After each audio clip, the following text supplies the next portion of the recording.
there, welcome. Happy fall. It is so nice to see you again. It's been a minute. Yes. How have you been? Yeah. Well, it is so good to see you, and you look lovely as always. Me, I've been preparing for Halloween by doing things like going to haunted houses and getting fall-themed drinks like pumpkin spice lattes and pumpkin spice chais. I've been trying to make my own pumpkin spice lattes, but they don't turn out that well. Actually, one of them did. I made it at my friend's house. And it was good because I mixed pumpkin puree with condensed milk and added brown sugar. And then I put that in the coffee, and that was very good. So I recommend doing it that way. Yes. So I was thinking that we could do some fall activities, specifically pumpkin related. Are you a fan of pumpkins? Yeah, okay, good. Yeah, me too. I love anything pumpkin themed, pumpkin related. Are you cold by any chance? A little bit. So I have this for you. It is a very warm flannel sweater that, in my opinion, is very reminiscent of fall. And I love how it's not just soft on the outside, but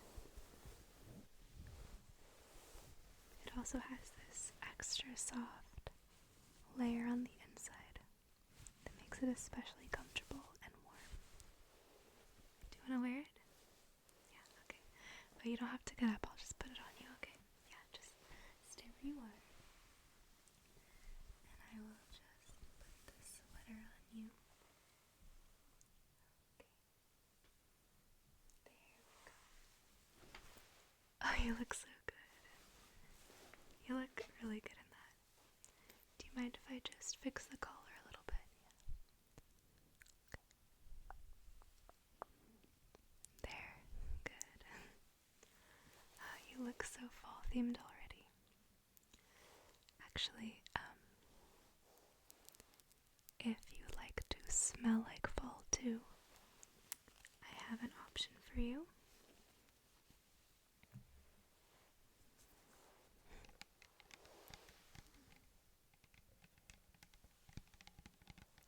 I got this pumpkin scented spray, and I didn't originally have the highest hopes for it, but it actually ended up smelling really, really nice, and it does smell like actual pumpkin spice. And I got it on sale, which was very fortunate. You can see it says pumpkin and tonka. It is vegan, if that matters to you. And you can see the little illustrations of pumpkins. No animal testing, cruelty free, and apparently it has natural pumpkin seed extract.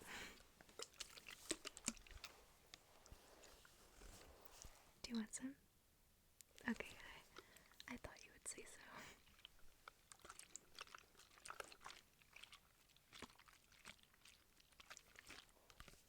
Alright.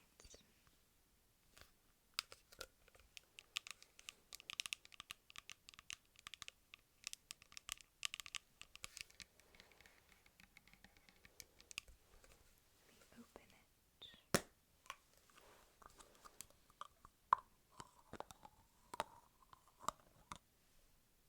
It already smells good. Okay. Personally, when I perfume. I really like to spray it on my clothes because I feel like the scent lasts for a long time on my clothes. So I'm just going to spray it onto the sweater that I gave you. So I will just do a little, and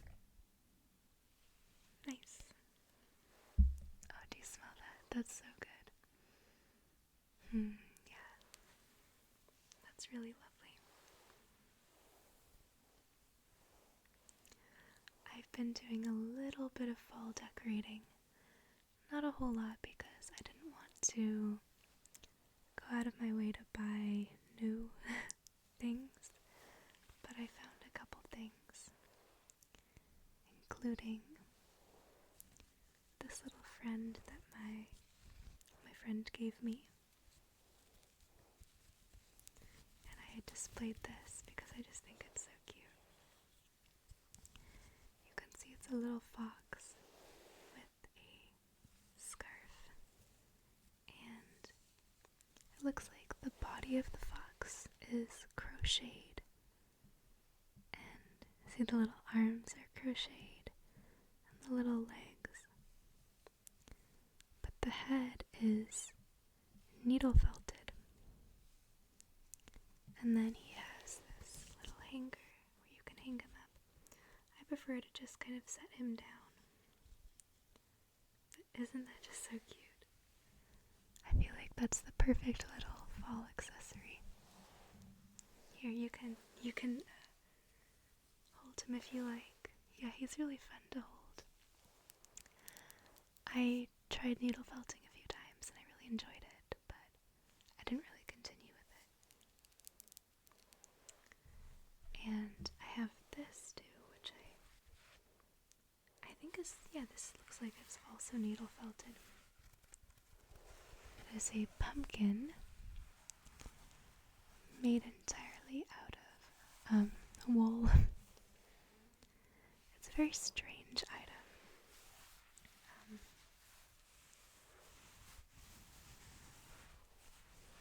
I feel like it should have a leaf or a jack-o'-lantern face or something. It's a little bit, in my opinion, strangely plain. I sort of like it for that reason. It's just kind of a generic wool pumpkin.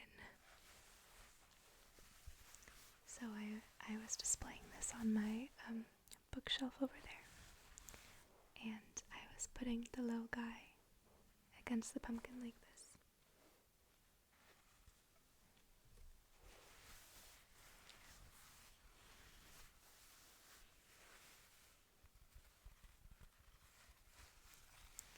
And another thing I have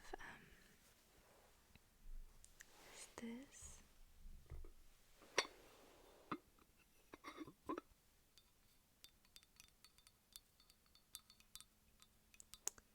It is a pumpkin-shaped ceramic box of some kind.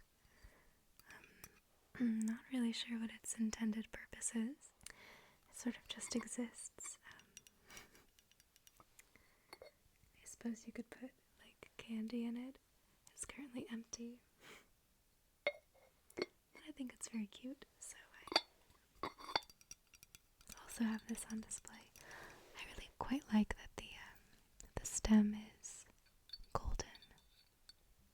I think that's a nice touch. And then I purchased a couple of real pumpkins.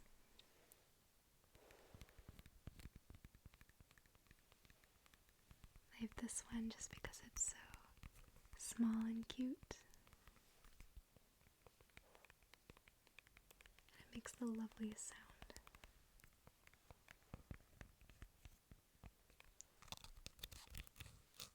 I love the little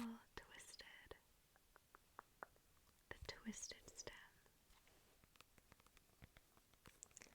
This one looks a little bit too small to carve. But I also bought one, which I will show you.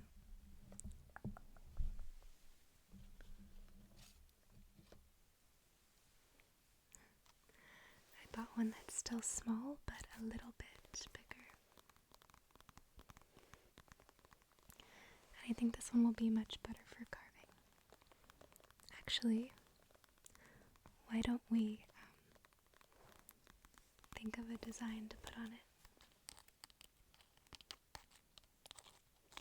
Should we do a face, or should I carve it, or should I just maybe draw on it or paint on it? What do you think? You think we should carve it? Yeah. Yeah, that is the classic option. There was one year that instead of carving my pumpkin, and that year I had quite a big one, I painted a character from Over the Garden Wall onto the pumpkin, and it turned out really, really good. Have you seen Over the Garden Wall? Okay, it is the most wonderful show ever, and you don't have to watch it during fall, but you absolutely should. Fall is the quintessential time to watch Over the Garden Wall. So when you have any free time, do it. Do it. I promise that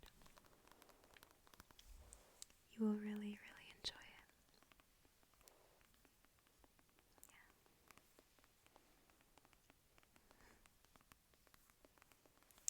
Well, it's animated. Do you mind if I touch your flannel? It's so soft. I love like the inner part that's kind of woolen. It's so nice. Yeah, it is animated. It was originally on Cartoon Network.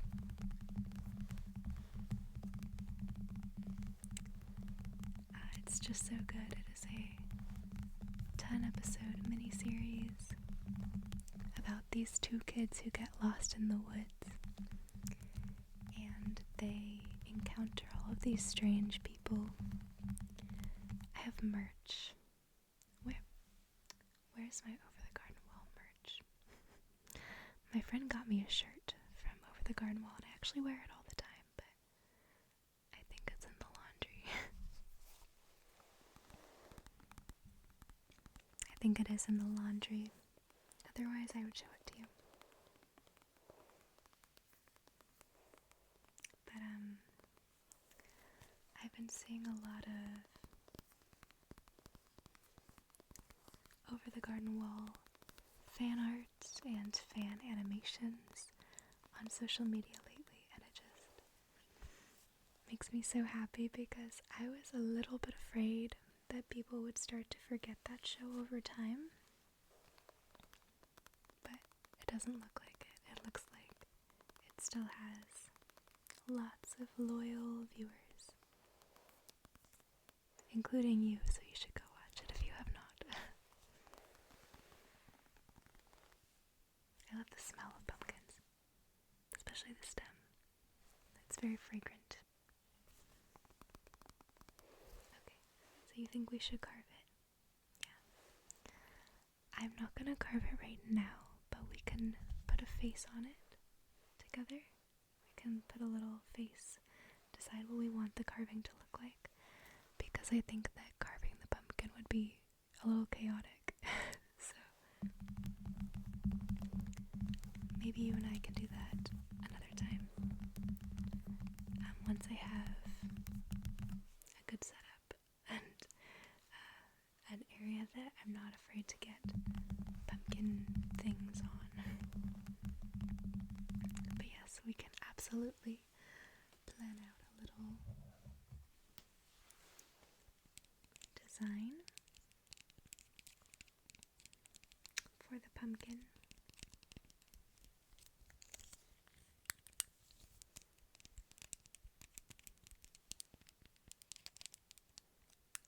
Yeah, I just got these nails today. I felt like they were fitting for fall because they have the blood red color of, that reminds me of vampires, but at the same time, they're not so spooky that they only look like Halloween nails. They're sort of versatile, so I'll be able to wear them into November. And the red also makes me think of cranberries, so Thanksgiving. So I thought it was very, very fitting. Very fitting for October and November. And I tend to keep my nails on for a while. I don't mind if they grow out a little bit. I get very attached to a set of acrylic nails.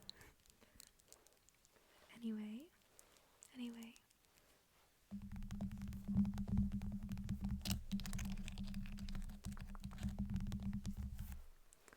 Let's return to our pumpkin.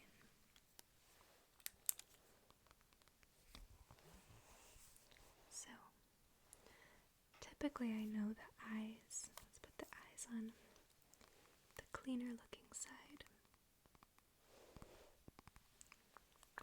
Typically the eyes on a jack-o'-lantern are triangular. So I'm going to draw some eyes and let me know what you think of them, okay? Yeah. So, something like that. And then I'll make another one right next to it.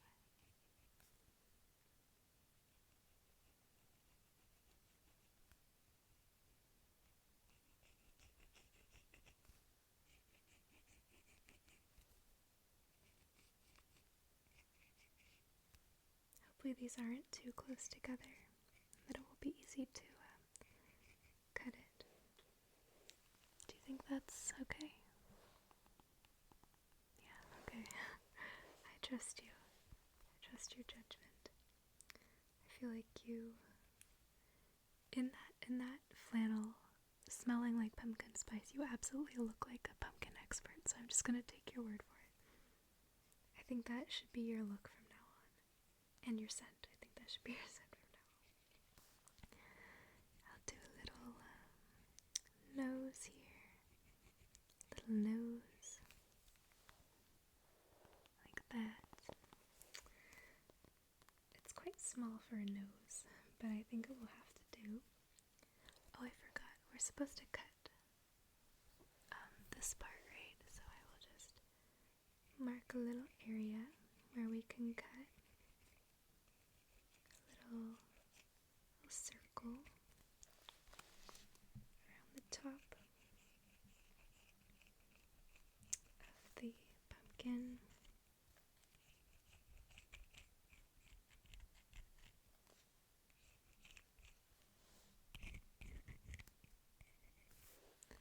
There, that looks relatively symmetrical. I think that will be okay. So that's where we will cut to open it. Then we have, oopsies. We have our two eyes and our nose, and now the mouth. So traditionally, the mouth is quite jagged, so let's give it a jagged mouth. Now of course, I like to be very original, right? But when it comes to fall decor, I want it to be classic. I want it to be like the most classic jack-o'-lantern that you can think of. So it's just gonna be like a spooky face that you might recall from a childhood Halloween. For me, fall is a very nostalgic season. It's a time to reminisce. It's cute. What do you think? Do you like it? Yeah. Yeah, I think it's quite nice. I just hope that I have something sharp and small enough to really get into the little details, but I'm sure I can find something. Thank you for your input. And then maybe with the smaller pumpkin, I'm thinking I could decorate this one instead of making a jack-o'-lantern, because obviously it's too short to really scoop and do all the jack-o'-lantern things with.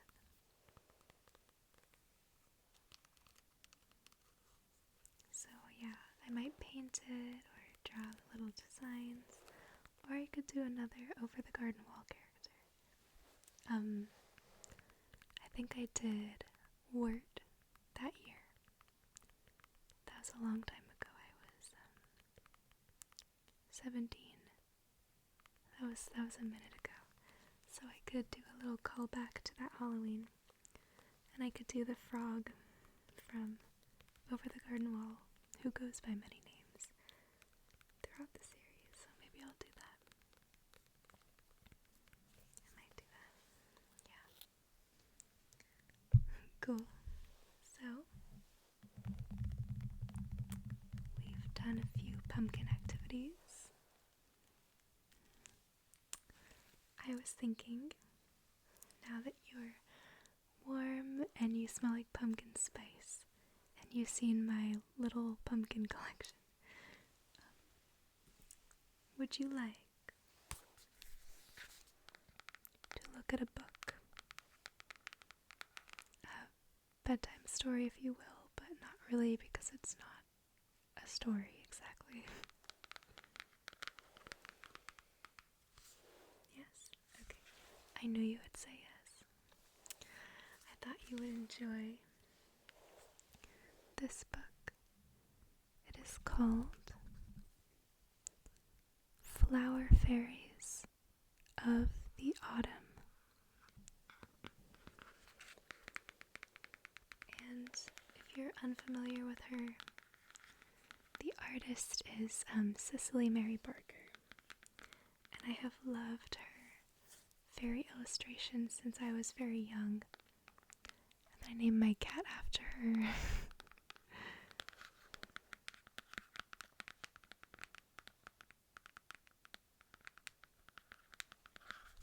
So I can show you a couple of her illustrations, and they come with little poems.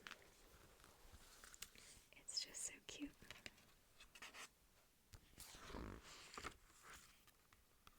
So it says, flower fairies of the autumn with the nuts and berries they bring. Yeah, and another cool thing about these Cicely Mary Barker illustrations is that they teach you about different types of plants. They teach you the names of various plants. Oh, this one's nice. So this one is the song of the mountain ash fairy. And I will show you the mountain ash fairy. And there she is, as you can see, in all of her glory. Isn't she lovely?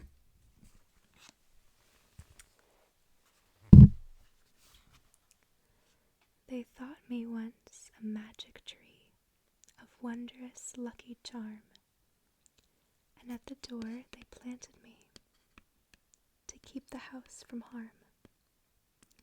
They have no fear of witchcraft now, yet I am here today. I have hung my berries from the bough, and merrily I say, come all you blackbirds, bring your wives, your sons and daughters too. The finest banquet of your lives is here, prepared for you. And then there's a little note at the bottom that says, the mountain ash's other name is rowan, and it used to be called witchendry and witchwood too. So I guess that means that the rowan tree was used to keep witches away. I don't know. I'm not very familiar with the historical uses of rowan. Let's find another one. Oh, this one's so pretty. plan on getting one of her illustrations tattooed one day. You may have seen, I have one tattoo. It's right here. It's a butterfly. Is it here? Yes, it's here. It's a butterfly. And I like my tattoo. I have never once regretted getting it. I got it when I was 21, I think. And I've never regretted it, but I've always felt like a butterfly tattoo is kind of generic, which, nothing against butterfly tattoos, I love mine, but I want something a little bit more specific, and I think that a flower fairy illustration would be perfect. Now this one is absolutely beautiful. You can see her. I love when they have little leaf hats. That makes me so happy to see. The Song of the Wayfaring Tree Fairy. My shoots are tipped with buds as dusty gray as ancient pilgrims toiling on their way. Like Thursday's child with far to go, I stand, all ready for the road to fairyland. With hood and bag and shoes, my name to suit, and in my hand my gorgeous tinted fruit. That is so nice. I really like the imagery in that poem. So the wayfaring tree. I've never heard of a wayfaring tree before. These might be more antiquated terms for these plants, and also I'm sure that a lot of these plants don't grow where I live anyway.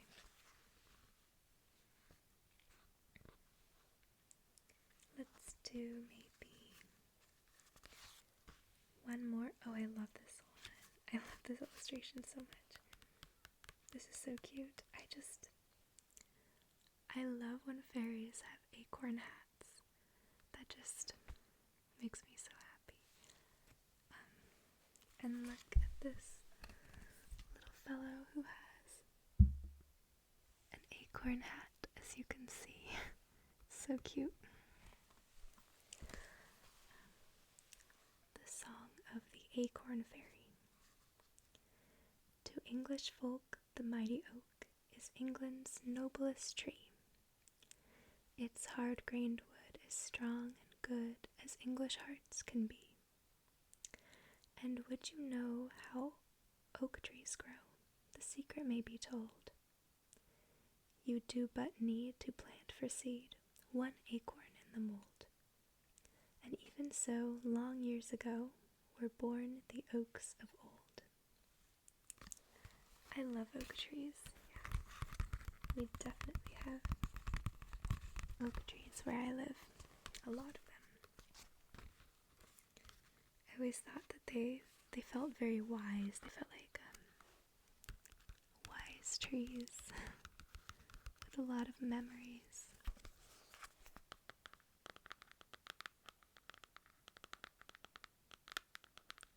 Yeah, I really love these books so much. I'm not sure if the poems were written by Cicely Mary Barker herself, or if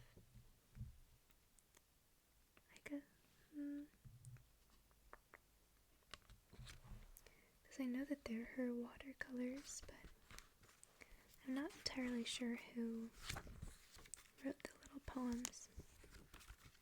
I don't know if it was her. I feel like I would know if it was her. I would have seen something about it. That would be a good thing to research.